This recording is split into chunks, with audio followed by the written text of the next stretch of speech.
नवाज शरीफ एक बार फिर ताकतवर हलकों से किया वादा तोड़ने लगे या फिर गल विच कोई हो रे।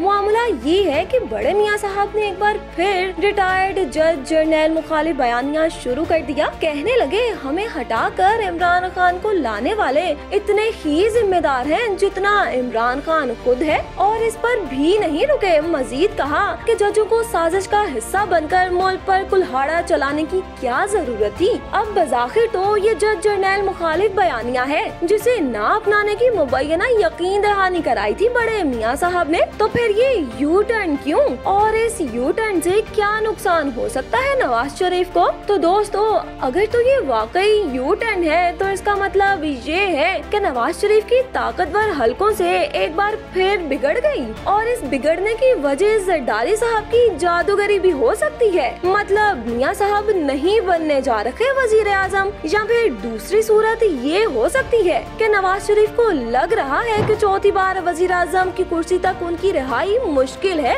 वो वोट नहीं ले पाएंगे, इसलिए जज जर्नैल मुखालिफ बयानिया बनाने के चक्करों में है वो, या फिर वाकई कुछ रिटायर्ड जर्नैलों पर बुरा वक्त लाने का फैसला किया गया है। मगर ये आखिरी बात नामुमकिन सी लगती है।